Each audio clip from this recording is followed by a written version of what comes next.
Team, welcome back. I just wrapped up an awesome podcast with Mike Campion. He is a good friend of mine and he works in the world of communication and persuasion. In this episode, he drops a ton of knowledge bombs on how to be a better communicator, how to be more persuasive, and how to ultimately sell more. You're going to love this one.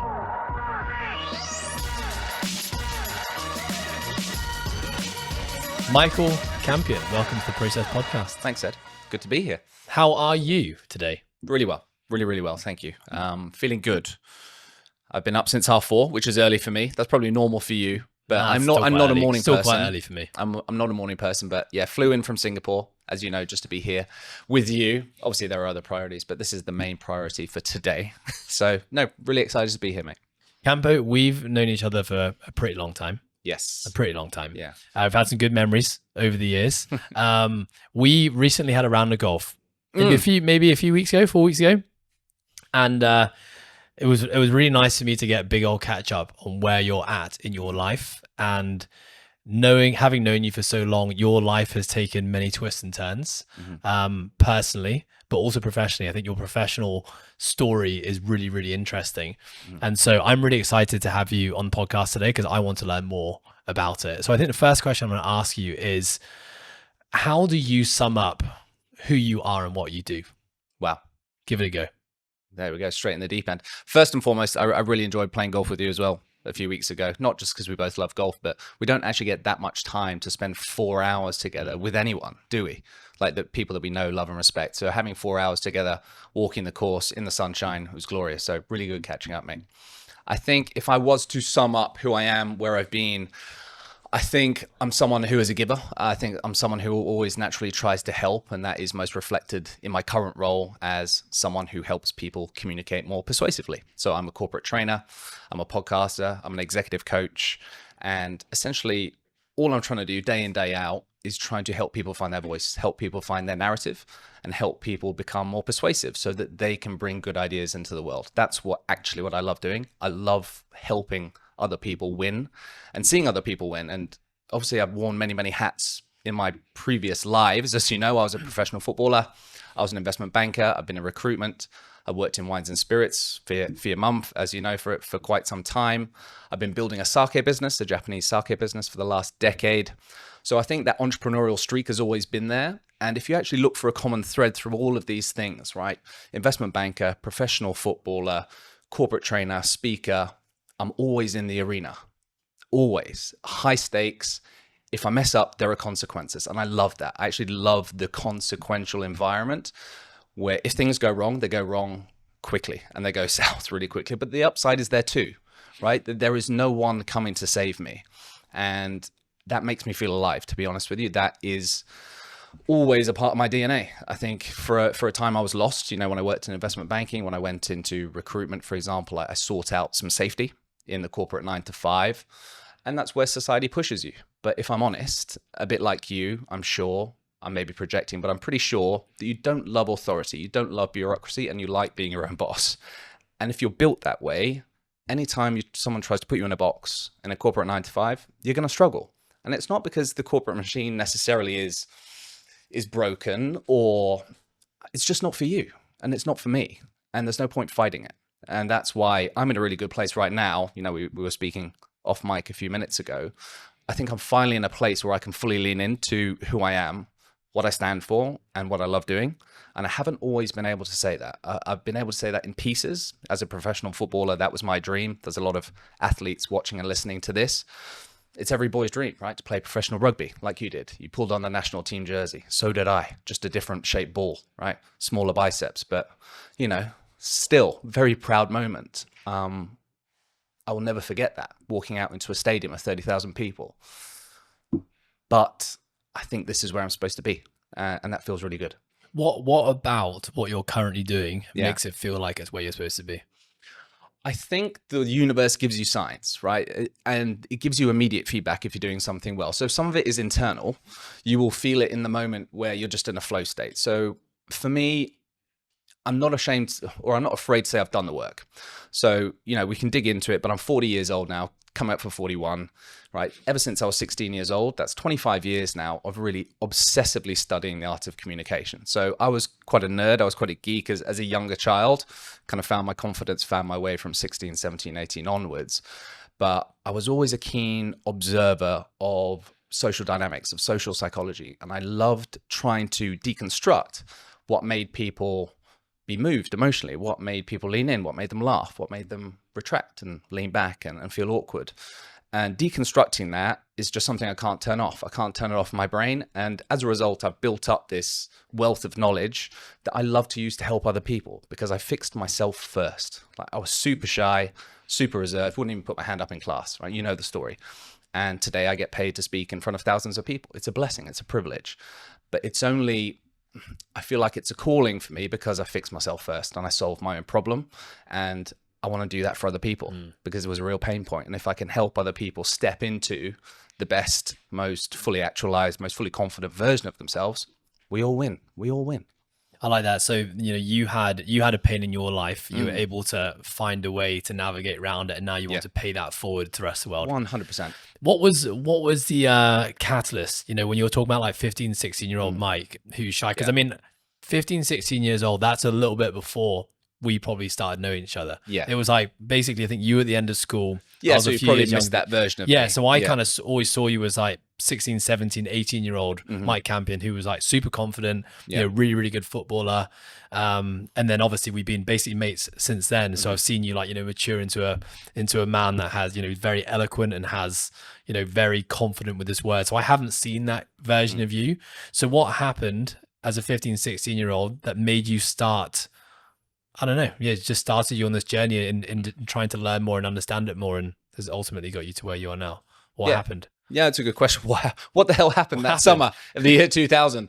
So I think it was the summer of year 2000. I'm 16 years old. And if I reflect back on it, I hadn't actually talked about this on a podcast before. So as well as being kind of cripplingly shy, I was actually physically quite sick for a long time. It wasn't anything, terminal or clearly not terminal. It wasn't anything super dramatic, but I was not well. It was a serious physical illness from probably age 7 to about 14, which I hid from a lot of people. Not very many people know outside of my family, if anyone. It's fine, like no lasting effects, but it also, what's the word? It emphasizes, it accentuates that inherent shyness anyway, and you retract and you pull away from the limelight even more. Was it an insecurity? Was it? No, it was nothing mental. It was purely physical. I think, but just naturally, I think I was quite a shy, introverted child. And I think up until, age, so once the sickness and the illness kind of resided and abated at age 14, then I get 15. And really what happened that summer, I'll get to the point eventually, is that I went on trial at a few Premier League clubs in the UK, right? So every boy's dream. So I was playing Hong Kong national team under 16 with Michael Seeley, you'll remember. And I had trials at Nottingham Forest, Derby County, Notts County, right? So big historic clubs in England. I'm just a kid from Hong Kong, skinny kid from Hong Kong, good with the football, but I've never tested myself at that level. So I go to the UK, long story short, I don't really put myself out there. I'm shy. I don't grab the game by the scruff of the neck. I don't have that kind of Ronaldo arrogance, like I belong here. I deserve to be here. And as a result, I don't think I really got to show the full scope of my ability. So I watched my dream evaporate before my own eyes. And I think I realized in retrospect after that, if I'd actually been more forceful, if I'd had that little bit of arrogance, an actual little bit of just conviction, just sheer conviction and will to impose myself on the coaching staff and say, you need to put me in, you need to put me on set pieces so I can show you what I'm actually good at, I might have had a shot. I might have. But I came back to Hong Kong, not tail between my legs, but like, oh, okay, this hurts. I find social situations difficult as well. And you know the Tony Robbins quote, I'm sure you've heard it before, but change happens when the pain of staying the same becomes greater than the pain of change. Yep. Right. And I just felt like, okay, I can't live this way anymore. I've had enough. And I'm sure everyone listening and watching to this has had something in their life where they're like, I've had enough. I've had enough of the way people treat me, or I've had enough of being poor. I've had enough of being stuck in this job that gives me no fulfillment. I've had enough. So today it changes. And I just made that singular decision at age 16, which is quite weird. I gave myself a KPI. So I didn't call it a KPI because I was 16 years old, but my target and my task was to have one conversation with a stranger every single day. That was it. I wasn't allowed to go to bed. I gamified it, right? I gamified it. So I couldn't go to bed until I'd had one conversation with a stranger every single day. So I got in the reps, just like anyone does in the gym. I got in the mental and physical, psychological reps. So where did that arbitrary golf come from? Like, did you really just like make that up and said, okay, if I talk to one stranger every single day, this is going to, move the needle towards the goal of me being more confident in my own skin. Yeah. And okay, it's pretty amazing. I think so. But again, I'm an old head on youngish shoulder, well, middle-aged shoulders now. Let's face it, I'm 40, but I think I've always maybe been an old soul in a young body. But I didn't probably conceptualize it as such, but I knew I had to do something.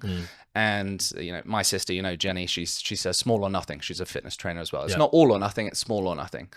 And I just knew that if I did something and pushed myself out of my comfort zone, then something good might be on the other side, because I couldn't live like that anymore. I was done. Like, I was done of not getting the life I wanted, the opportunities I wanted, not getting into maybe the social circles I wanted. And I was like, there has to be a better way. I can't go on like this. And sure enough, it's like going to the gym. If you don't want to go, what do? You do one push-up, right? And you never stop at one push-up, do you? Because you're like, okay, I'm in here now. I may as well do 10. Guess I may get on the squat. I may as well get on the squat rack as well. Actually, while I'm here, let me bash out 20 minutes on the treadmill. You just get going. So minimum 365 reps a year. Inevitably, you end up doing more because it feels good when it goes right and you just want to practice more. We didn't have mobile phones back then, remember? So people weren't just like in their own little world. You had to actually talk to people and look them in the eye, and people at the bus stop went on their phone, so I could just kind of monopolize their attention. And they were forced to speak to me. Shop assistants were a great target, by the way. So walking through Pacific Place or Times Square, they have to be there. They didn't have phones to look at. They had to talk to you. So they were good guinea pigs too. But alongside that, you learn lessons by experience, but also you have to learn from the masters, right? And this is where I think maybe the difference comes in, is because I was a geek, because I was a bit of a bookworm, and I love reading, I still do. I read the masters. I was probably the youngest kid in the self-development and self-help section in all the libraries. I'm sure I was. Like, it's a bit weird to see a 16-year-old browsing the 16-year-old browsing the self-help books, social psychology books, but I read them all, and I read them early, and I absorbed them, and I actually put it into practice. And most people don't want to do the work. You know that with fitness. Most people don't want to do the work. They say they want change and they don't do it. That's crazy to think that's 25 years ago. Yeah. Like, the self-help world was probably something that I stumbled across, at late 20s. And I felt like an early adopter. I felt like there was no one else really in that space investing the time in developing themselves. Certainly not people my age. So to think there's you as a 15-year-old doing that. And again, this is a whole story about you that I had no idea, but now connecting the dots, knowing who you are, it makes a lot of sense. But I like the idea of it's earned confidence, right? If you think about like you at those premiership trials, you leave and you're like, why didn't I do this? Why couldn't I just be more confident? Why couldn't I be like Ronaldo? Ronaldo probably wasn't born then, but we get the gist of it. And I think there's a difference between genuine earned confidence and just being delusional. Yeah. Right. And being delusional is where you're just, putting on a bravado of this fake confidence that comes from nowhere that you can't back up, which never really feels like confidence. Actually, it just feels like an act, versus you putting in the work. And then my next question is, did that journey of you putting in the reps and speaking to one person every single day, interested to hear, did that actually change Mike on the football field? I think it affected everything. It was the lead domino that toppled all the rest, right? So again, you're talking about confidence, and you can have domain-specific confidence, but I think it does stack and it does topple all the other dominoes. So it leaked into my professional career, it leaked into the football, and yeah, definitely, it definitely helped me, I think, kind of grow into a more confident, aggressive footballer, but definitely someone, again, who put themselves out in social situations, and that's when we got to know each other. Right? Yeah. Again. You know what's funny? I was actually just talking about this the other day with someone who was asking. So we ran an athlete camp here, and so I was doing lots of public speaking. And one of the athletes, who was also a coach, said, like, "How do you get good at public speaking? Like, it looks so easy for you." And I was like, "It definitely was not always easy for me." And so someone else chimed in who knew me for a while. I was like, "Oh, but you've always been good at speaking to people. It's been really easy for you." And so I was like, "Okay." Almost felt a bit insulted by that, because I know I put in a lot of work to become better at public speaking. So I genuinely was thinking, like, well, where did this actually all start for me? And for me, it was, so my parents used to love hosting like dinner parties, right? So they'd invite like 50, 60 people around to our little flat. They'd be like karaoke on the go. Everyone's getting smashed. And when I was like 14, I was like, old enough to then be allowed to have a glass of wine. So I would watch my mum and dad, and they were like real social, my They're mum and great, dad, yeah. right? Very social people that you can throw them into a room of randoms and they will just small talk their way through the whole night. And, finish that night with 50 new connections. And so I observed that a lot as a kid, and would just sit there at the dinner parties, watching them just navigate this room very confidently. And it was around 40 when I was old enough to be allowed to hold a glass of wine and like basically be an adult. That's when I started wearing like the Tommy Hilfiger, the Polo Ralph Lauren's. I'd like wear my like brown shoes in the house party just to give me a couple of extra inches. I'd be like, right, I'm going to be an adult now. And so I would just imitate mum and dad by basically being like, right, I'm just going to float around this party and speak to every single adult and try to be an adult. And that's when it all started. And obviously when I set up Coastal Fitness and I was, 20 and my first client was more than double my age, I already felt a level of confidence knowing that it's like, well, I've been speaking to people this age, for the last, 10, 15 years. I'm all good, and it was never really an issue. But it's, I guess, the same thing for you, right? I love that. Yours was a conscious decision at the time to set a KPI of a goal. Mine definitely wasn't a conscious decision. It's just, but you had great role models. Looking back, I can now see that it was like a subconscious decision that I'm really happy I started. Yeah, amazing. There's a million things to unpack there, by the way, and maybe some of them you're not even aware of. Like, number one, the insults when people call you a natural. I also get a little bit insulted when they're like, "You're naturally good in public speaking." Well, I think deep breath. My God. I think it's actually like part insult, but it's also partly like, don't put that label on yourself to think that other people get there because it's just because then you're discrediting the fact that you could actually do this as well. Exactly. Yeah. I don't mean it as a petty thing. I mean it exactly with that frame. It's like, you only see me today. You didn't see the thousands of reps I did in the dark to get here. So don't just judge me on the final rep, right? Because you're on rep 1. So you could actually be like this too. I fully maintain that. And that's why I love doing the public speaking coaching, because you can also walk on stage and just be incredibly confident that you're going to nail it. That could be you. It's not you now, but the difference between you and I is just reps, intentionality, practice, and learning the rules and learning the techniques. And I can give you those, right? So that's one. And then having those, I think, role models in your mum and dad and seeing how they navigate and do that social dance. And it is a social dance, communication. And the biggest, easiest trick I can give to someone as to how to work a room is don't worry about being interesting, be interested.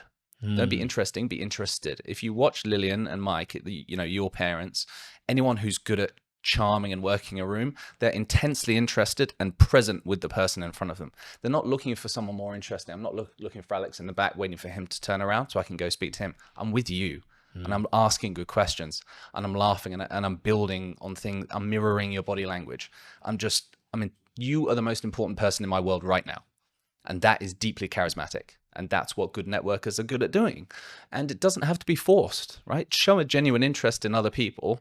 Again, I'm always looking for the lesson. You've probably seen me tweet about it before.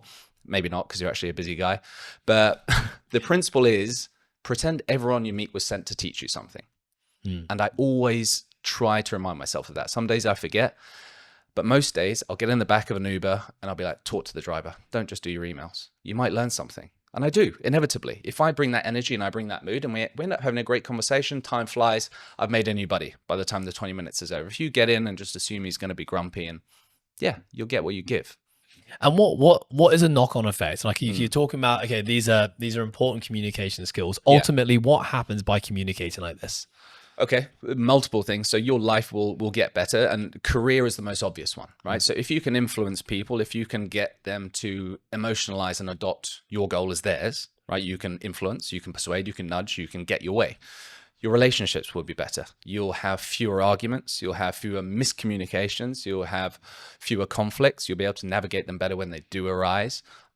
You will get promoted faster. You learn more money. People will perceive you, by the way, as more intelligent and interesting, just by being eloquent and articulate and having good communication skills. They'll assume that.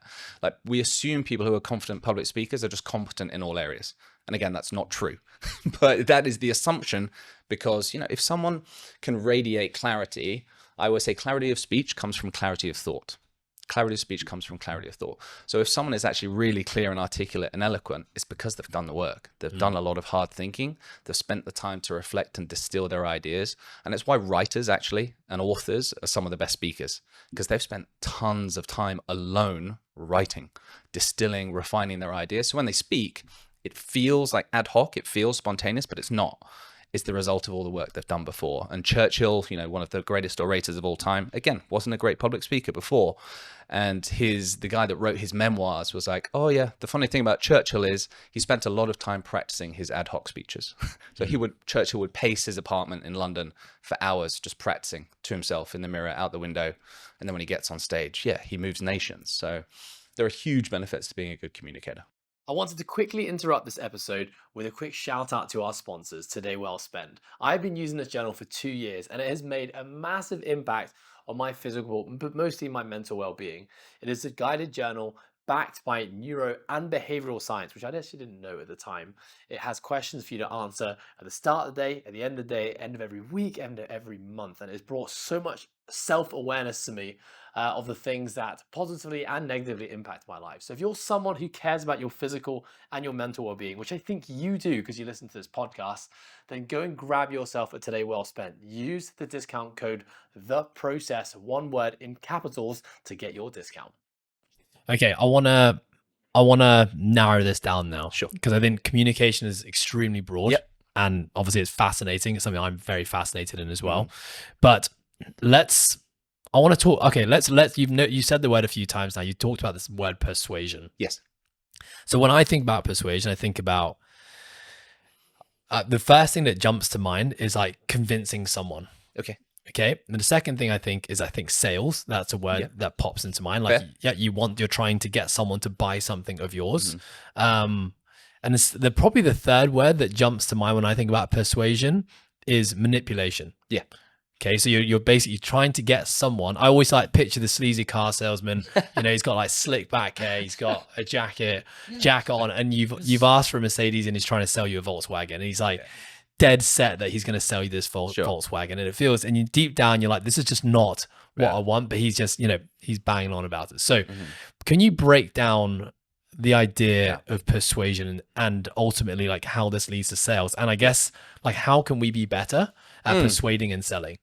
The beautiful thing is, to be more persuasive, you don't actually have to pretend to be someone you're not, first and foremost. I think the best salesmen or saleswomen are authentic, good human beings. So that would be my first kind of overarching premise. That you mentioned convincing, absolutely right. These are words that will pop into everyone's mind. Convincing, persuasion, I think you said, and sales, right? Yeah. Manipulation. Manipulation. Yeah. So my view on this is that persuasion and charisma, and I can break down charisma for you as well, but persuasion and charisma are a knife.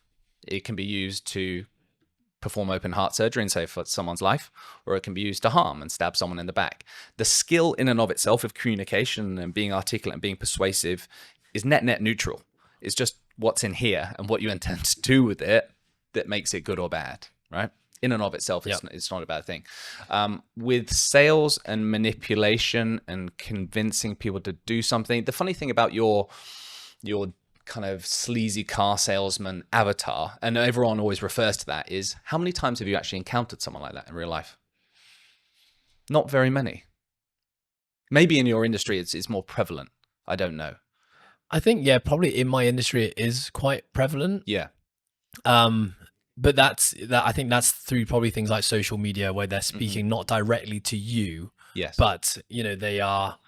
I guess it's, as you were talking earlier. Sorry to just sidetrack a second, but I think when you're communicating with someone one-on-one and you're just actively listening and you're asking questions, it's a very different form of communication to when you're standing on a stage, where there isn't the feedback necessarily. You've now got 30 minutes. You just said yourself, like, you got 30 minutes to basically deliver something, and so it's harder to feed off the people. But so I'm thinking, when it's social media, often it's like you're putting it out to an audience and the feedback is delayed, right? It comes through messages or likes or DMs. But I definitely feel, that is one thing. Another thing recently, I inquired about basically like an online mentorship. And I was pulled in by a very hooky video that I was like, It's a yes, very that's good video. me. Yeah. Kudos to the video editor. Yeah, got on the call and immediately felt like I was trying to be forced into purchasing something I clearly didn't. So what about it felt off? What felt off was it didn't start with a genuine interest in why I was there. Right. So it was about them. It wasn't about you. Yeah, exactly. Yeah. There was no genuine interest in why I was actually there. There was no effort made to try and understand what I was looking for and how they could help me. And so basically went straight into an aggressive pitch on here's what we do and here's why you should buy it. Yeah. And, literally 2 minutes in, I was like, no, this is not for me. Okay. This is beautiful, right? So this is a great setup. So why do people buy? And what makes the best salesman and best saleswoman? For me, people will buy not because of how good your product is and all the bells and whistles and all the specifications. People will buy when you can articulate their own problems back to them better than they can. Yeah. Right? I can actually articulate your problems and your pain points even better than you can. And then you're just like, oh, geez, Michael understands me. He sees me. He gets me. And then I don't really have to convince, right? Yes, I have to have shown some credibility, some authority that I've helped people like you before. But to convince someone of something that is actually good in and of itself, there should be no shame around that, right? When I go into a situation where I'm quote unquote selling my services, right? As a coach, as a consultant, as a speaker, an advisor, I go in with the conviction that I'm going to make these people better. And I know that I can do it. I've helped enough people over enough years with enough good feedback to know that I'm decent at my job.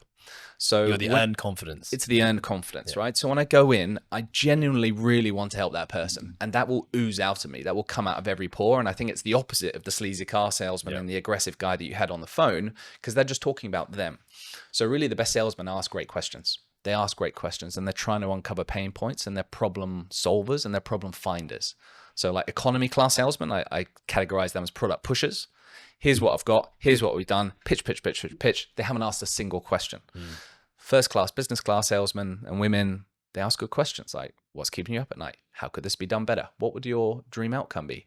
And they're working backwards. It's like the best salesmen. Pulling versus pushing. Yeah, but they're doctors, right? So the same way the best doctors in the world do not prescribe before they diagnose. They listen, right? The worst doctors are the ones you come in and they already know. You already know what they're going to say, right? They're like, I don't need to hear your symptoms, Ed. Like, I know what's wrong. Like, just here's the medicine, take it. And you're like, I didn't even tell you where it hurts. Like, you didn't listen. And even if they knew the answer, you need to let the person feel seen. You need to let them feel understood first. So it's diagnostic selling is what I call it. You're uncovering the pain points, listening to the symptoms, making the patient feel understood. And only then I'm like, I've been listening. I think I've got what you need. So here's what we've done. And then you can open it up. What if after all that, you realize that what you have to offer isn't actually going to solve this person's problem? It happens fairly infrequently, I think, because they've come to me for a reason. Yeah, you get the funnel, you get the right people to you. Yeah, generally get the right person in the first place. You then have two strategies, if we're honest, as an entrepreneur and a consultant. If it's not something that you've done before, but it is adjacent to what you've done before, I will tell them I can do it. And then I will hustle. I will hustle. So you're basically making a calculated risk. Can I actually, in that moment, can I actually help this person? Can I deliver? Because I have been asked to deliver workshops before on certain soft skills topics. Like if you ask me to do communication, public speaking skills, presentation skills, I'm like, yes, every day, yes, give it to me. I know I can hit it out the park for you. If it's something about motivation and resilience and like I've gone through some hard times and I have some things to tell you, I can do that, right? But then I get asked to do some other things that are a little bit, out of my wheelhouse, but I'm making that calculated risk. Like I've got about 2-3 weeks or 2-3 months to pull something together. And I know from past experience, I've taught myself how to become an investment banker and pass my investment management exams. I've taught myself how to taste wine blindfolded, right? And got a job with your mum, right? Working for her very reputable wines and spirits company for, it's been around for decades. I can teach myself these skills really quickly if I'm committed. And if I have a stupid work ethic. I've been working since 4:30. I'll be on a mic for 16 hours between now and Friday, 5 p.m. I love it. And it's fine. I'll be working on the plane on the way home because I love what I do. I'm not afraid of hard work. And if you're not afraid of hard work, and I think as an athlete, you have that tolerance for pain and tolerance for suffering, I'll push through. I'll make something work. In the odd occasion where I don't believe I'm the man to deliver the work, I will tell them. I'll look them in the eyes and be like, I'm not for you. However, I know someone. I know another coach or I know another consultant who's awesome at this. I don't want anything, by the way. I don't need a commission. Just go speak to her. She's awesome. No problem.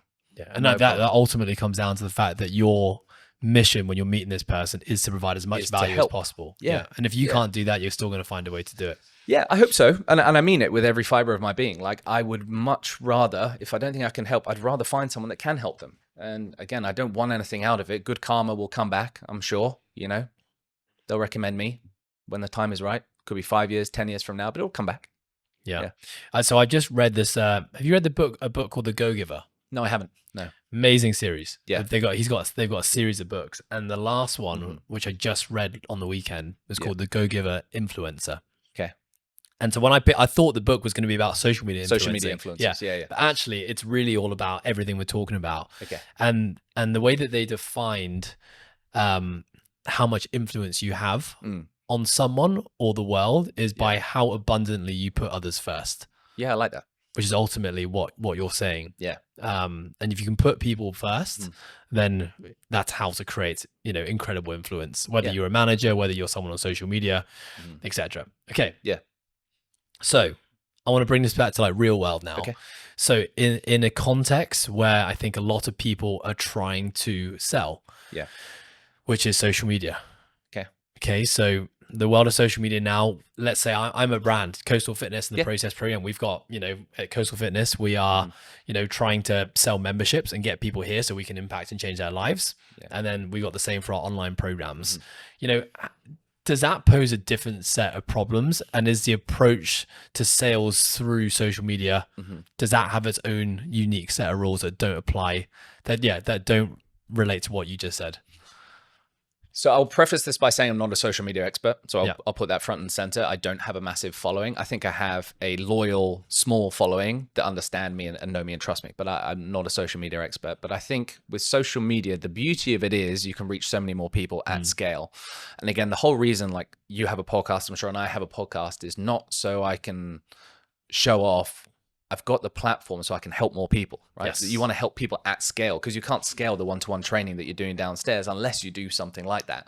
And do it online. So I think the beautiful thing is you don't have to be restricted by geography. You can sing your message to as many people on all sides of the globe. And the point is, in a world that is overflowing with information, right? We have information ubiquity. So what happens? You have an abundance of information, but a poverty of attention. Okay, so people are distracted. They're constantly on the go. They don't know where to look. So if you can be the trusted source, Ed Haynes, like the person, eventually I'm going to buy whatever you're selling me, because I like you, I trust you. And I not just trust you from an integrity perspective, but I also trust you to get the job done. Like, this person is highly competent, and you only earn that through repetition and output. So influence comes through output. You put out a huge amount of content into the world, more than I have, right? I've done a decent job. You've done a very good job in terms of putting just stuff out into the world that reflects your worldview, and people resonate with that. They'll vibe with that, and your tribe will find you. So I think ultimately, by the time someone has actually got to the point where they might reach for their wallet, they're already sold. They're pre-sold. So I like to think of a video, which is why I'm going to go in hard, by the way. You're going to see it on video as a medium. Like, I love audio as a medium. I've always been a lover of radio and podcasts, but I'm going to go hard on video, because I have to accept the fact that not everyone will listen to the hour-long version of this podcast, but they will watch the 30-second reel. They will watch the 20-second snippet on Instagram or LinkedIn or whatever. And that's where I have to hook them in so that I can help them later. Right. And the ones who like what they see and like what they hear will then hear the long form story. So that's where you really need to build your ecosystem and build your world, the Coastal Fitness world that sucks people in. And then they get to know you. They get to know Ant. They get to know everyone behind the scenes. And again, they've been pre-sold. They've been persuaded, not persuaded. So it's persuasion, not persuasion. And that's the beautiful thing, I think, about podcasts and long form video that people don't realize. People have been persuaded, and they're already bought in. Now it's just a question of how much they're going to pay, not whether they pay. I've never heard that. I've never heard persuasion versus persuasion. Yeah, and there's an element to it as well. Like, I'm always trying to think of this before I go into any in-person as well. We go back from social into the physical world. When I'm going into a sales presentation or a meeting, a negotiation, like, I want to persuade that person by sending them as much good information as I can ahead of time, so you can build that influence. Right, so you're increasing the likelihood of influencing. Totally, got it. totally. And also I'm getting reference points. So I'm doing due diligence as well. So before I meet someone, I will canvas as many opinions as I can. Like, hey, have you worked with this guy? Have you worked with this girl before? Like, what's he like? What's she like? Is she like, does she play hardball? Is she very warm? Is she very open? Like, what is she like? What is she not like? Is he married? Does he have kids? Because then I know what to talk about that person and make them feel like, hey, we're buddies, because everyone wants to do business with friends. The quicker I can turn you into a friend, the quicker we can just relax and just talk as human beings. And it's not manipulative. I'm finding common ground because I'm actually doing the work and doing the research ahead of time to persuade you, like, I'm the one for you, right? Because you could buy coaching from anyone. You could hire any speaker you want. Why the hell would they hire Michael? Why would they hire Ed? So there has to be some rapport and some chemistry, and you can engineer some of that chemistry using social media, using research online before you go in the room. Yeah, you're ultimately just being more efficient, and because time is so 100%. precious Yeah. that, you might only have 15 to 20 minutes. Like meetings now these days are like, you got 10 minutes for you, that's it. Yeah. And, how can you, how can you ultimately be more influential in that time? And you're right. Like, every time I have a guest on the podcast, there's a lot of work that goes in to looking at social media, learning about, your story, and, just, connecting those small dots that's just going to allow us to hit it off, faster than had we started from scratch when you walked in this room. So I have 5 really good words for you. You'll love this. You said before you get a guest on any podcast, again, this applies to other things, before you have any sales meeting, before you give any speech or presentation, you have taken the time to message me back and forth, hopefully look at some of my social media stuff, maybe listen to some podcasts, read some posts. Now, that's all well and good if you choose to care, right? So that's the difference between you and someone who's not performing at your level. They don't choose to care, right? So I always say, like, you can make this as easy or as hard as you want. It can be really easy if you choose to care. Like, how much do you care about this going well? If you really care that this conversation today goes well for the next hour or whatever, you're going to put in the work, and you're going to put in the research beforehand to prep like a beast. Ed Milet says the separation is in the preparation, right? The separation is in the preparation. And I prepare like a beast. I did it for football. I do it for work. I do it more for work than I do for football. Actually, I was a bit lazy as a footballer, but that's where the difference shows up, and no one gets to see that. That's the funny thing. Like, no one sees how much prep I do before I get on stage. They're just like, they see the tip of the Campo, iceberg. that was flawless. Like, really well done. Like, you were so smooth on stage. And it's never flawless, by the way. You always find something wrong. But they're like, that was really good. It was really polished. I'm like, yeah, because I spent 48 hours over the last couple of weeks, like, just writing. I was up till 3 a.m. mapping out my speech on a piece of A4 while you were sleeping. So it's not an accident, Campo, what are for someone who's worked with so many different people, right? And I'm sure you've worked with, people who've got zero experience in public speaking and persuasion to probably people who have, done it their whole lives and just looking for refining the 1%. What are some of, like, the most common, I don't want to say like pitfalls or mistakes in communication, but the fundamental things that we do a lot as human beings that are stopping us from being better communicators and better persuaders? Yeah. So you've alluded to a lot of it already, but so excuse me. So common mistakes or common pitfalls. There are many. I think the obvious one that everyone knows about, it's no secret, is filler words. Ahs, like. So my filler word, I know what mine is right. So I will inflect at the end of a word. I'll make a point and then go right. But I'm pretty good now because I've worked at it over a long period of time. And why is that a bad thing? I've definitely got a filler word. I'm just trying to think what mine is right now. Usually it's like or basically or it's quite often a sound as opposed to a physical word. But people say basically or obviously. Like, the reason it detracts from your level of competence or perceived competence. So you could be the most intelligent person in the world in your specific field, okay? But if you get on stage and you, as you can see here, sorry, let me just, as a listener, it just doesn't fill me with confidence that you actually know your subject matter. Exactly. So the perception is you don't know your stuff, right? I almost used a different S word, but the perception is you don't know your stuff, and you may well do, but it doesn't come across that way. So number one, I think you have to have that self-awareness. So recording yourself, most people have never listened to themselves. They don't have a podcast. So they've never listened to themselves back and cringed and be like, oh my God, that was awful. That was a terrible turn of phrase. They don't realize how poor they sound on the microphone. So the easiest thing you can do is pick up your phone, record yourself, or even just put it down. If you don't want to look at yourself, just record on voice note, record your presentations and walk through it, walk through the PowerPoint and how you would actually do it. And the thing you'll notice about me as well as the filler words is also the intonation. Like I'm very careful to go up, to go down. I'm trying to make it interesting and rhythmic for you to hear. So the ear gets bored very quickly, the same way the eyes get bored very quickly, which is why YouTube videos, like a million cuts, right? Every few seconds, the camera angle changes because we get bored very quickly. Our attention threshold is very low these days, but the ear gets bored quickly too. So you have to be playful and expansive sometimes, and other times you're slower, you're serious, you're considered. And that's interesting to listen to. Even the sentence structure, like if I know I've got you, I'm going to keep you on the hook for a really, really long time, and I'm going to build to it, and we're going to crescendo, but then I'll go short, tight, concise. And that makes it interesting to listen to. So people aren't playful enough. They don't really intonate. They don't inflect in the correct way, and they fill it with filler words, which detracts from your levels of competence. So that's one. Number two, the biggest one, it sounds boring, but it's actually, I love it, structure. You will love this as a coach, and this is called the Process Podcast. So most people haven't even given a single thought to the structure beyond the order of their slides, right? So it's going to start with the introduction, about me, maybe about the team. This is what we've done, history, timeline, very chronological. You want to storyboard it. You want to storyboard everything and think about it like on that whiteboard. Think of like a narrative arc. So this podcast in my head, and I'm sure in your head too, because you've done the work, is I have a narrative arc that loosely I want to follow.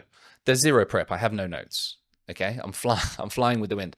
But there is a narrative arc that I would hope to trace throughout this, right? And there'll be hopefully some laughs, but there'll also be some more serious, more considered, more emotional moments. Hopefully the rate of revelation is very high. Like I'm big on that. So I talk about ROR. Rate of revelation. Most people's rate of revelation, the speed at which they reveal new ideas, is very, very slow. Can you explain that?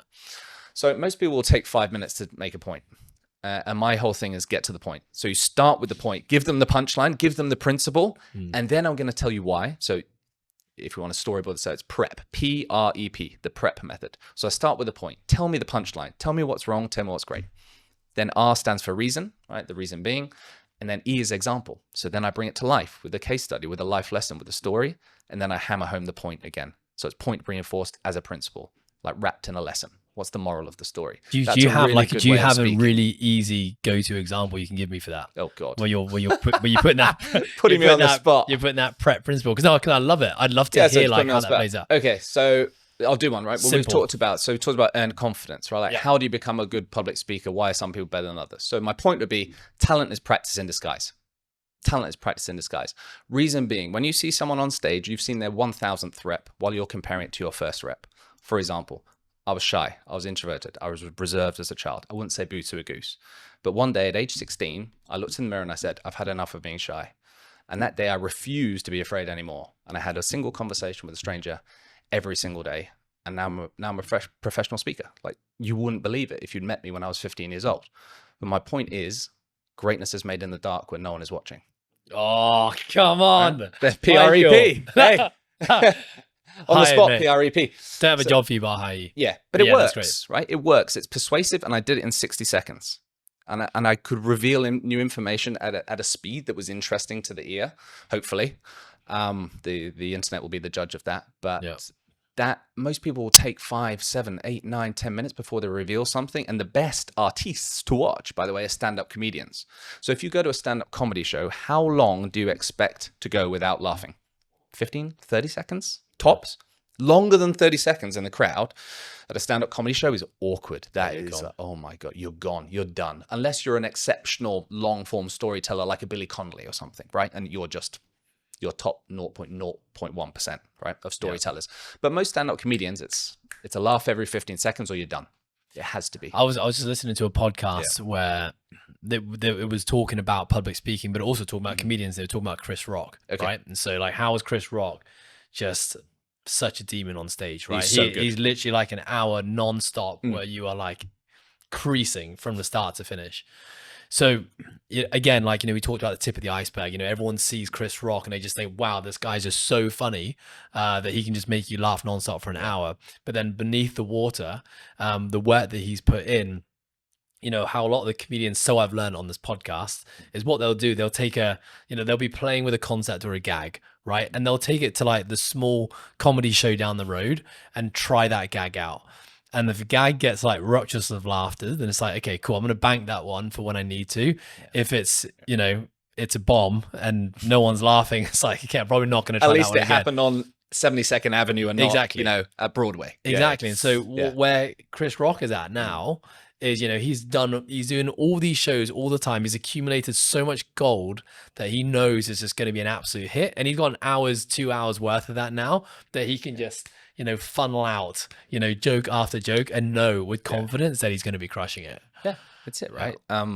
It takes a lot of effort to look effortless. And stand-up comedians are their absolute best at that, but public speaking is the same. So a lot of people listening to this, whatever job they do, usually you've got a similar pitch to give, right? You have a presentation or a workshop that you have to give over and over again. Maybe it's just a weekly management update. You can still make that better. You can architect that. You can storyboard it out where you want to go, where you want to finish. You can work on your structure, getting to the point faster, using PREP, increasing your rate of revelation, inflecting, making it playful, asking questions, making it about them too, not just you, going on a half-hour, 60-minute monologue. So there's a million little things you can do, but I think people just don't pay attention to the structure at all. And I always tell people as a quick hack, I will tell them, what emotion are you trying to create? So what is the end emotion you're trying to create? What is your last resounding message? What is your last 3 slides going to be? Because that's where you start. Most people start at the beginning. No. Start at the end. Begin at the end. How do I want people to feel when they leave this room? Now I can work backwards. How am I going to bring them on that journey? Yeah. It's the goal in the process. Yeah. Okay. So I want to talk about the first like 10 seconds of a speech. Okay. So in the social media world, because attention spans are extremely short, like you've already alluded to, they say that reels and videos, you've got about 5 seconds. True. Maybe 3. True. Right. And if you're not hooking and capturing someone in that 3 to 5 seconds, you've lost them. True.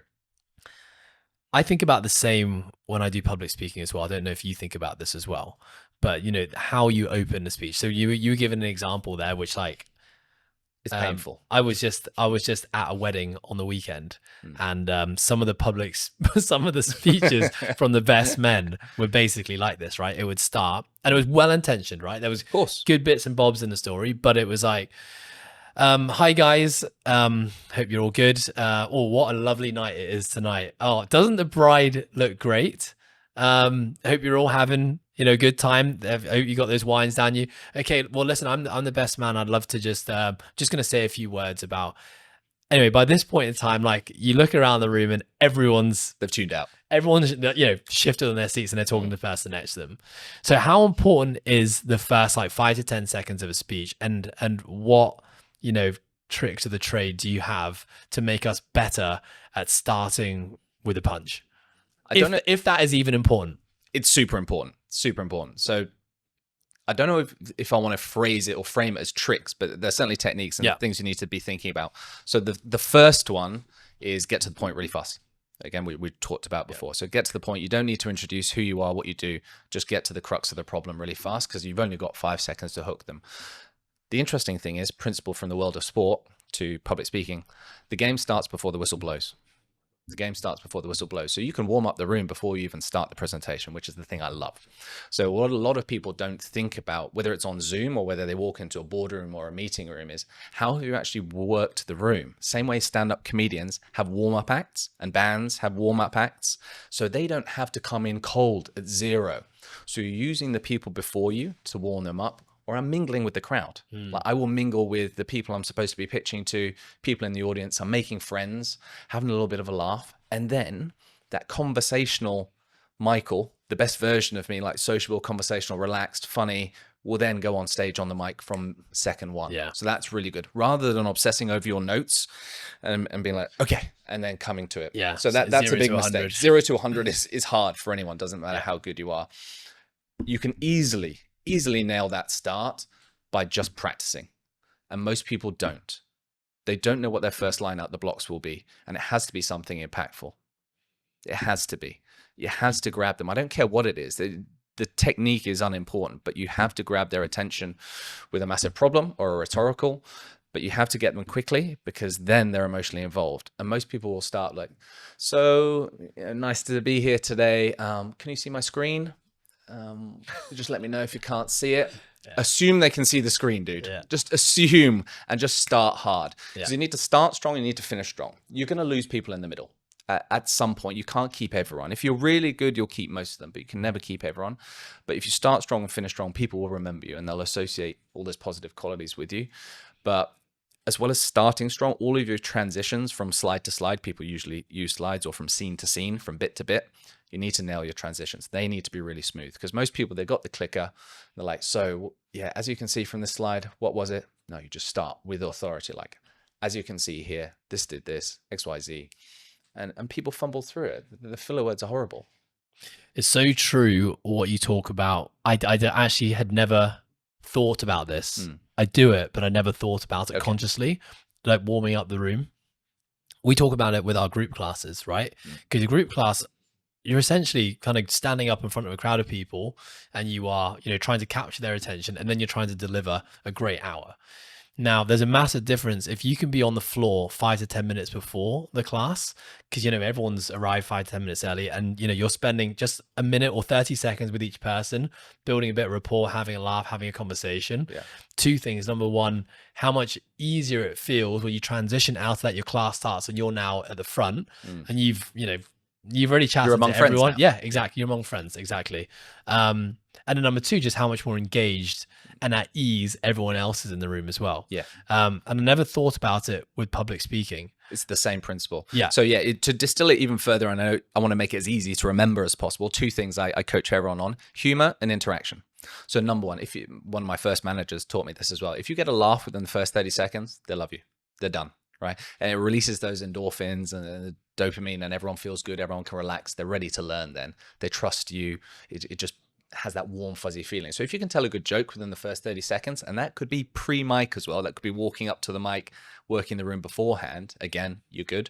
So humor and then audience interaction. So if that best man speech, for example, that was maybe a little bit staccato and not that great and a little bit boring, if instead he'd used humor and interaction, he could have done a similar thing, but with 10x the impact. So if instead of doing that, he'd gone, okay, guys, put your hands up if you think Jessica looks beautiful today. Right, everyone's like, okay, yeah, of course, like, Brian looks amazing. Okay, put your hands up if you think David is punching way above his weight. Right, It's like, do something. You're engaging them, right? Getting them involved. That is a much more powerful way to start. And then you probably just start with a story ripping the groom to shreds would be the best way to do it, rather than all the preface. We don't need to know the backstory. And again, this is the whole thing with storytelling. Have some confidence in your audience to fill the gap. Like, have some belief in their powers of imagination. Most people give too many details and too much preamble. Like, they will fill in the gaps for you if you paint a decent enough picture. Love it. Yeah. Can you talk about that? Like, trust your audience to fill in the gaps. What do you mean? Yeah. By that? So, for example, like, if a lot of people tell their story, let's say, tell me about your career or something, they will just go very chronological. So the worst stories are, at 16, I did this, and then at 17, then at 18, then I worked for KPMG and I did 4 years there. I was working in like corporate insolvency and restructuring. But then I went back to law school, and then what's the name of that firm? And they're like too specific and too granular. And it's the same with like if you want someone to get transported into a different world, if you give them too many details, it doesn't work. So if I use the example of, let's just use the corporate example again.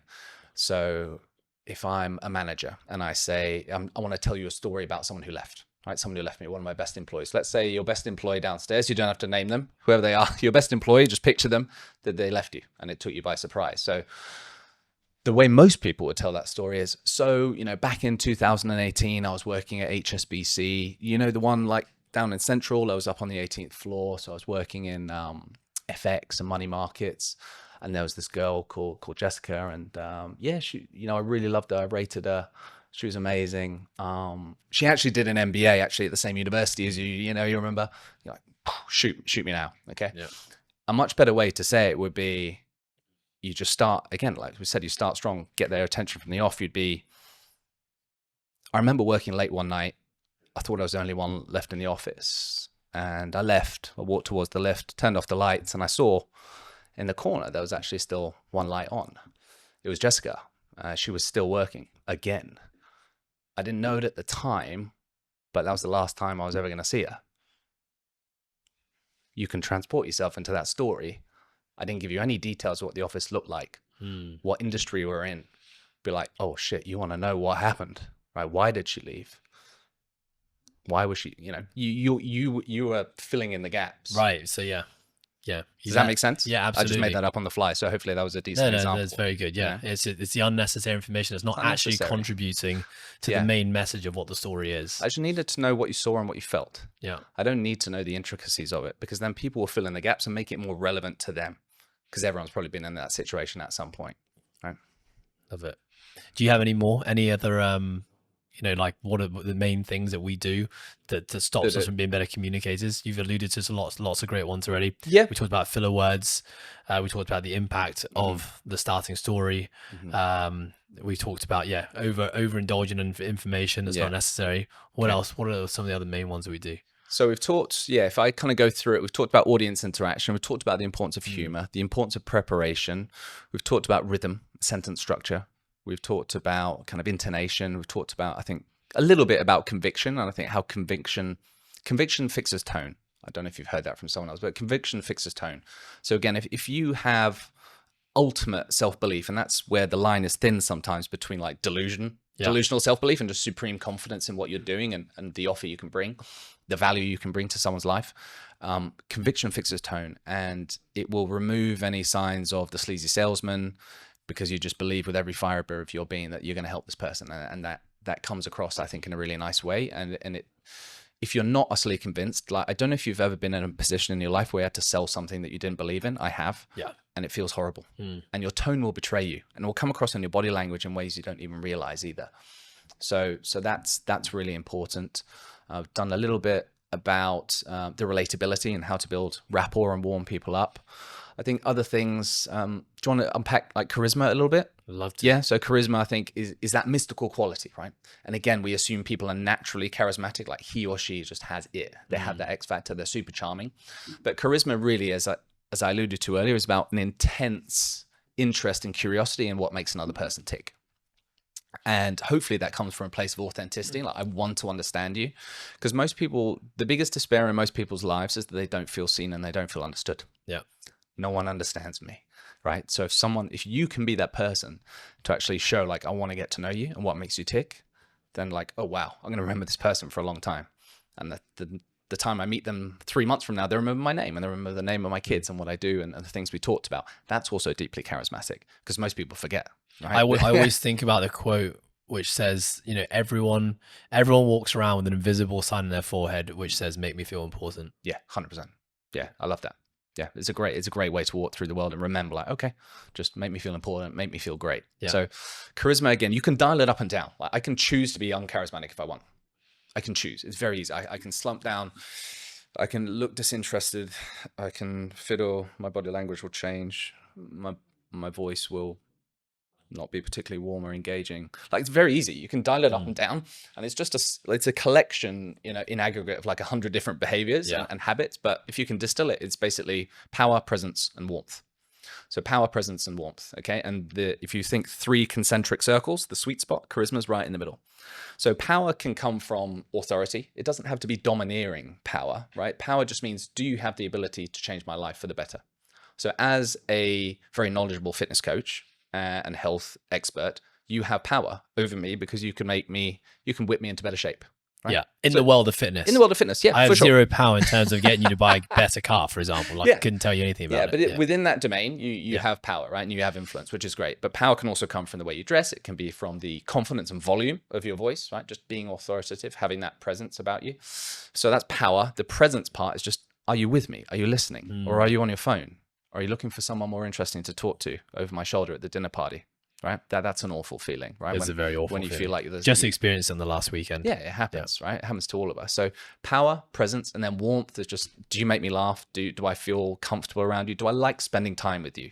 So someone can be very present and very warm, but they don't necessarily have much status or much power, and thus I don't find them charismatic. That person is a great friend. I'll probably call them all day long. I would love to hang out with them. But if I need someone in a clutch situation, someone to come through for me, I'm probably going to call my very busy executive friend who has, a bit more go-getter and drive about them, right? So having all three at the same time is hard, but you can dial it up and dial it down in your head if you're present and you're aware in the moment. And I think people over-index on the power and power bit. So an even simpler graph would be warmth on one axis and competence on the other. So you want to be high high warmth, high competence. Yeah. Most people, because they're insecure, will focus on the competence bit. And they'll just hit you with facts, logic. Here's some statistics, here's some data. I'm like, I don't like you. Yeah. Make me laugh first. Have a bit of banter with me. Make me feel like you know something about me and you care about me. Then whack me over the head with your competence. That's the right order. So then charisma, in the way that you just explained it, it's very, I guess in the professional, in the professional space, it's very context specific to who you're speaking to. So in the world of health and wellness and fitness, I would have, to someone who wants to know about that, higher levels of charisma, because I also have the knowledge and the competence and the power. Yeah. But if I was exactly the same Ed, but speaking, I was at a car convention. Yeah. I'll use that example still. Okay. Does that mean because I have zero knowledge in cars? No. Does that affect my charisma? Because I'm trying to think about that the power. Yeah. So I think power circle. Yeah, the warmth and the presence are highly under your control, and I won't use the word naturally, but you are good at dialing those up. The power bit will come through in the clarity of your communication, the ability to which you can describe what you do and who you do it for. Maybe the way you dress, your body language, the way you carry yourself. Right? Got it. So it's not necessarily specific to the thing you're talking about. No, I don't think so. No, I don't think so. And body language, again, is a huge component that we barely talked about as well. So if you want kind of the rule of three there, so how you interpret meaning through communication is words, tone, and body language. So do you know the percentages? Yeah, I think. Can I have a little guess? Have a guess. Tonality is the highest. No. Fuck. But it is body high. language. Body language is body language, then tonality, then words you use are the lowest. Yeah. So it's 55% body language. That's right. 38% tone, and then 7% words. Yeah. So I can say, "Whoa, Ed, I'm so happy to be here, dude. I've been looking forward to this all week." Or I can say, "Ed, amazing, so happy to be here. I've genuinely been looking forward to this all week." One feels authentic, the other doesn't. And it's the same exact words, right? Just delivered in a different tone. So you have to be aware if you're going up, you're being playful, or if you're coming down, like you need to play with it. The clue is in the word vocal chords, like the clue is in there. It's like a guitar or a piano. Play it, play the instrument, have fun with it. It's supposed to be fun, right? So what are the essentials when it comes to body language?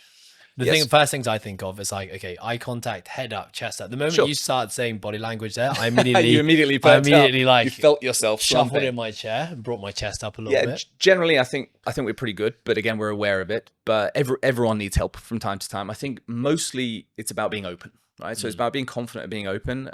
Charismatic, confident people move slowly.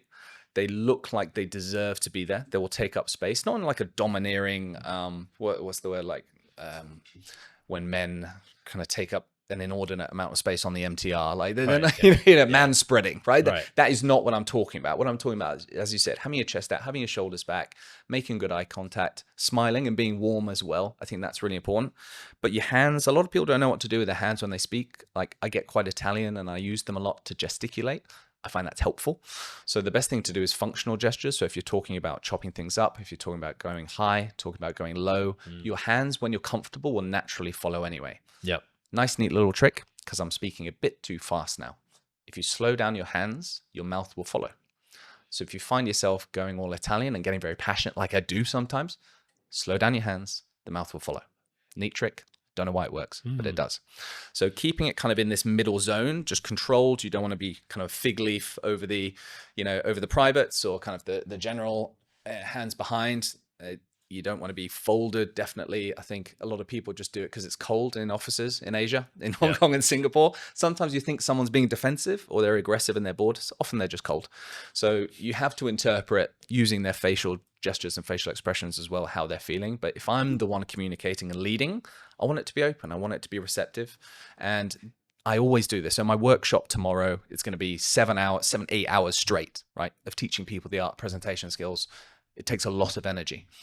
I have to keep them high. I have to keep them with me. So am I going to deliver that standing up or sitting down? Standing up. Absolutely. Every single time. But most offices, most businesses, you walk in, even super senior guys and girls who are very experienced, they'll deliver the presentation sitting down in front of a laptop. And just, guys, look up at the screen here. Please, how much do you care? Like, do you actually care about infecting them with your energy and their enthusiasm? Obviously not. So get up. Same with a teacher. Again, like I do some work at schools. Like, again, if you choose to care about the experience, get up on your feet, make it interesting for them. So the energy, it could be the exact same content, same material, but just me being engaging, making eye contact, having open body language. So it's a totally different experience. I'm immediately thinking about my team meetings right now. Okay. And I'm thinking I sit down a lot. And I think if I stood up, it would make a difference. I don't know the dynamics of your office, and I don't know the cadence of those meetings. I don't think you need to. I think I know just in listening to that, because it's something I think about a lot. Anyway, is if I'm presenting, I'll always stand. Yeah. And I'll be moving a lot. Yeah. It helps you as well, by the way. Like if you're someone who's lacking a little bit in confidence, you might think that sitting down is a bit more comfortable. But actually, once you practice and you get up there and you own the space, you will feel better. Like you want to increase the distance. So you're getting a bit geeky here, increasing the distance between your ears and your shoulders. Naturally, the wider that is, the more your voice will project. If you start to get really slumpy, like your vocal cords get a bit tighter like this, I don't sound very powerful anymore, do I? Yeah. I'm the same person. So just, it forces you also to put a bit more effort into it when you're standing up, and it shows that something is on the line, right? This is important, so you better listen. Love it. Yeah. Camp, I want to circle this round to close us off now. Sure. You've dropped a ton of knowledge bombs today, like loads of very practical takeaways that we can all start implementing to become better communicators, better presenters, hopefully be more persuasive of that if that's what we want. And I think, we all need that at certain aspects or times in our lives. What are the things that we can do? You shared already what you did to become the shy 15-year-old that, was now confident and able to speak to almost anyone. And you did that by setting the KPI of speaking to one random person every single day. What are some of the other tools or things that people can do that you recommend to people to start making them more confident and developing their skill set in communication? Yeah. So I think things you can do for starters, again, by the way, this is not a plug. This is to go to any coach or any consultant for anything. If you can pay someone to save time, you do it. Right. So I can pull your future forward, by the way. If you just want to be a better, more persuasive public speaker, a better communicator in the next 3 months, just pay me or pay someone like me to do it for you and pull your future forward. Because one-to-one, again, I pay other people, I pay other coaches, I pay other consultants because they're really good at what they do. And I don't want to solve that painful problem over 10 years. I want to solve it in 10 weeks. Yeah. Right? So that's one. But easier things that people can do at home. Number one, powers of observation. So as I said, observe people who are better than you and actually deconstruct why they're good. So stand-up comedians are great to watch. So I can't remember who you alluded to earlier, but Chris Rock. Yeah, you alluded to either him or someone else kind of borrowing bits or borrowing turns of phrases from others. And I'm a huge proponent of this as well, not in an inauthentic way. If someone says something, has a certain turn of phrase or uses a tone or uses a structure that you really like, make note. Write it down, and you're big on writing things down. Write it down, because if you don't, you will forget. I promise you'll forget. You listen to a podcast sometimes like, oh, that was amazing. If you didn't write it down, you'll lose it. So I've showed you maybe earlier, I have a Google document where I document every single time I find something interesting. I read it online or hear it on a podcast. I have a lesson to do with the art of communication. I have a Google Doc, and it's called Thoughts on Communication. Terrible title, but I made it years ago, and it's 458 pages now, I think, at current counting. There's also another document called Quotes and Story Bank. That's about 200 pages long. I have the same. Yeah, same thing. So quotes that I find inspirational, and also quotes of my own and stories of my own that I think are relevant to helping other people, not for self-indulgence. So when I come on a podcast like this, I can quickly access my story bank, and I have it there.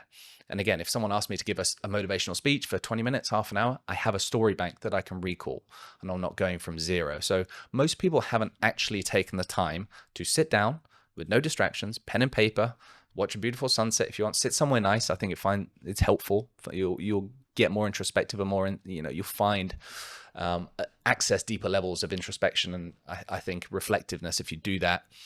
Write down all the inflection points in your lives. Write down all those sliding doors moments, like that sliding doors moment when I quit investment banking, right, and I moved to Whistler, right, which we didn't even talk about. Right, I was managing £500 million at the Royal Bank of Scotland, and I threw it all away. And well, that money wasn't mine, but I threw the job away and the career prospects away to go snowboarding. And I worked in a restaurant and I folded clothes while I figured it all out. It was the best thing I ever did. So remind yourself of these sliding doors moments where your life could have turned out differently. Tell me about the time that you went all in. Tell me about the time that you went all in and it didn't work. Tell me about the time you got the girl, the time you lost the girl, the time you thought you weren't good enough and you actually were. And you'll start to document your life in a way that will make you more interesting when you go into a room and you go into a situation where you need to pitch and you need to sell, and it's authentically you. Yeah. Right? And you do it so you can help. That's the whole point I want to make, is that we talked about persuasion and convincing people in sales. I want to help good people with good ideas express themselves. That's why I do it, because it prevents the death of good ideas. If good people with good hearts and good services and good values are actually better at selling, I'm happy. Everyone should be happy, by the way, because if they don't speak up and if they do stay quiet at the boardroom table, everyone loses. Yeah. So it's really important. Other things that people can do as well. I just want to say real quick, sorry to cut you off, but I very much resonate with the writing things down. Yeah.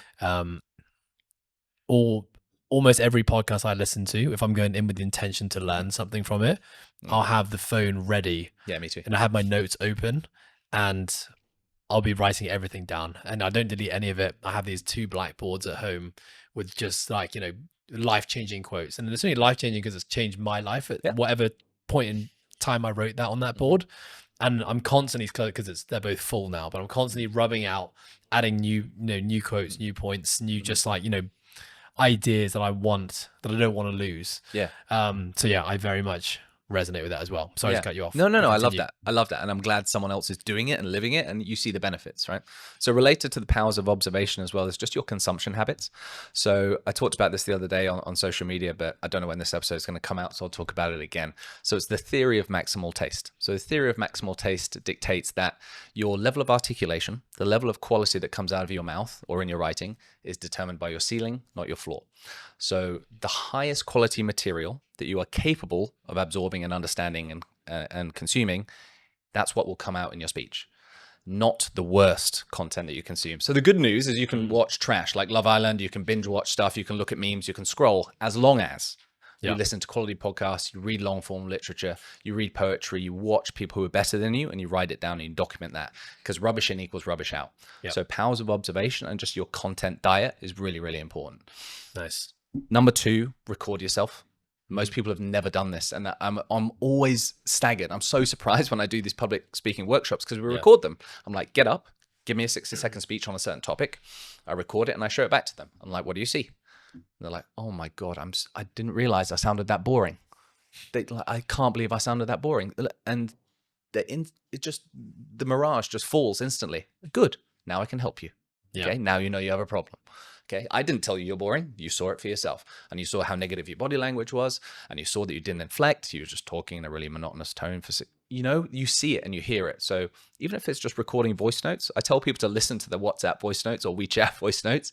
How many filler words did you use? Oh God, I used maybe 30 in the space of 60 seconds. That's terrible. So just being aware of it, then you can clean it up. Yes. Then you can work to clean up. And a neat little trick for the filler words, by the way, is just run out of breath at the end of a sentence like I'm doing now. Because I need to breathe and I can't fill it with a filler word. Nice. Fun little technique. I'm trying to think about, as you're speaking here, obviously think about my story a lot, which is what happens a lot on this podcast. But I remember when I had set the goal of starting a podcast, which is about 4 years ago now. And I remember thinking that I wasn't confident to be able to sit in front of a microphone And in my head, I had it a bit wrong, you know, because rather than thinking about this at the time of I want to give value to everyone, I was thinking like, don't fuck it up and embarrass yourself. Yeah. That was definitely like an insecure thought in the back of my mind. But so I set the task of, okay, what can I do? In the same way that you set the goal of speaking to a stranger every single day for a year, I set the goal of doing an Instagram Q&A story once a week. Okay. So basically what I would do, you know, is basically send me your questions related to anything, strength and conditioning, training, coaching, nutrition, life, business. And so at first, obviously, you know, one person submits a question but I would always answer it. Right. And so the goal was to record myself answering that question. And because stories had to be done in, I think back then with 20 seconds, that means I had to be really articulate. I couldn't mess about, and I had to get my point across in 20 seconds. And I couldn't do multiple stories to answer one question. That was a rule I set. So I basically committed to this for 2 years. So every single week I'd have an alarm set in my calendar, post your Q&A question. So that would go up, and then 4 days later, answer your Q&A question. I love it. Never missed it. And it was awesome. And it was getting to a point where it was becoming such a thing that, you know, I'd have like 50 questions and I'm like, I've got to get through every single one of these now, but I loved it. And I got so much better in that 2-year period at doing those because of those Q&As, articulating a complex matter, making it really, really simple, 20 seconds, then you get cut off. And I got just better and better at doing that. That by the time it became, when serendipitously it was time to start a podcast, I just felt this real high level of confidence that I could do it. And also I hated the idea. I was one of those guys that said, I hate people who film themselves on Instagram and talk. Me too. Yeah, I was saying that. I was like, oh, I just don't know why people do that. And so that was a narrative that I was telling myself, that I would never be that person. But I realized that I had this amazing opportunity to improve myself here by doing this. So instead of slagging everyone off about it, I'm going to be that guy and do it. And it was one of the best things I ever did. I love everything about that. Yeah. I love everything about that. You know, I love one-liners. So my 3 words for you is creativity loves constraints. Creativity loves constraints. So having the constraint of 20 seconds forces you to be creative, forces you to be more concise and more succinct. And it's such good practice, right? That compression of meaning. And that's what poetry, a lot of people give poetry a bad rap. I love it. I think if you don't appreciate poetry, your life has been too easy, or you're a bit simple. But poetry is compression of meaning. What is the most beautiful economy of language I can use to transport you somewhere else with minimal words, right? And you're doing that in 20 seconds on camera, like under pressure. It's such good practice. You just compressed years worth of growth into that 2 years. Just I love how you just describe poetry, by the way, because I'm not gonna lie, when you just said if you don't appreciate poetry, you're a bit simple. I was thinking, fuck, I don't really appreciate poetry, not gonna lie. But seeing it seeing it through a different lens now, of seeing it through the lens of compression. Yeah, compression, and the ability you've got very few words to elicit a response and a feeling and maybe a story in someone. Now that's completely changed the way that's completely changed the way I look at poetry now. Because now you're welcome. I hope you get into it. Because, I will. I honestly will because of that now. Because now if you look at it through that lens, you're like, oh my God, this guy or girl is amazing. Like, how did they do that? Like 6 words. Yeah. I just never thought about it that way. You want 6 words of poetry that make you cry? Go. Baby shoes, for sale, never worn. 6 words, done. Yeah. Incredible, right? Thank you. Get into it. I will. Okay. I think I'm going to wrap this up there. Okay. This has been amazing. I'm going to have to re-listen to this because there's a lot of things that I want to write down that's going to help me be a better communicator. Honestly, I didn't know there was that much more that I could be better at because it's something I've invested a lot of time into it. But clearly you have really done the reps and this is something you feel very passionate about. I can see that passion, in the way that you talk about it. And you've definitely added a ton of value to my life. And I'm sure we're only just scratching the surface on how, you can really help people. So thank you. My first question is, how can people learn more about you, Mike, and how can people work with you? Yeah. Thank you. Firstly, for your generosity, for having me and allowing me the chance to share. And I hope it helps a lot of people.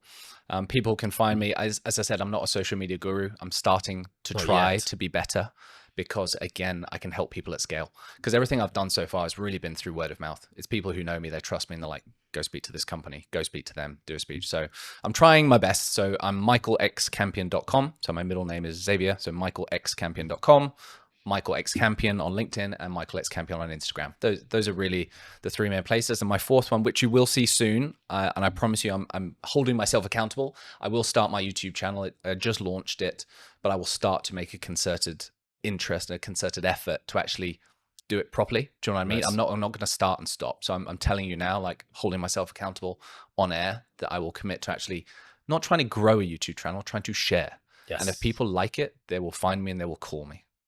Love it. Yeah. Okay. Closing tradition on this Okay. podcast, Campo, is Yeah. if you could describe your perfect day, what would it be? Oof. Perfect day. Well, it has to encompass all the things that you love doing, right? And I think I've had quite a lot of those. Honestly, I'm lucky. I'm really, really lucky. I have to be near the ocean. For me, like that brings me happiness and joy. I could spit into the ocean from where I live now. I'm so lucky, genuinely. I need to be by the ocean. I need to be with people I love. I have an amazing wife, 2 kids I love. I make sure I always spend time with them. So I spend the morning with them. I do a lot of pickups and drop-offs. I'm super involved. Even though I'm running multiple businesses, I make time to do pickups and drop-offs with the kids because they're the most important thing to me. So spending time with the wife and kids, and then in between just helping people. I think if I can change someone's life for the better, set them on a better path, and see the people I love on either side, I'm kind of done. I don't need a lot. Love it. Yeah. That was a very simple answer. Very beautiful. Thank you. Campo, it's been an absolute honor. Thank you so much Thank you, for brother. your time, your Good time. energy, and all your wisdom. And yeah, I'm looking forward to seeing where your journey takes you now that you're going all in on this. And you're coming on my podcast in a couple of months. Okay. Yes. So I'll hold you to I that. look forward to that. I'll too. return the favor. Thanks, Thank buddy. you, mate. Appreciate it. Good job. Before we say goodbye, here's one crazy statistic for you. Did you know that almost 40% of people who listen to the show don't actually subscribe to it? Now, I didn't think that was a big deal until I actually learned about the power of hitting subscribe. For you, the listener, you get to stay up to date when we drop episodes on a weekly basis. But for us as a podcast, it really helps our visibility and helps us attract great brands and great listeners to help grow this podcast. So if you enjoyed this episode or you're a big fan of the show, please do us a massive favor and hit subscribe. Thank you so much.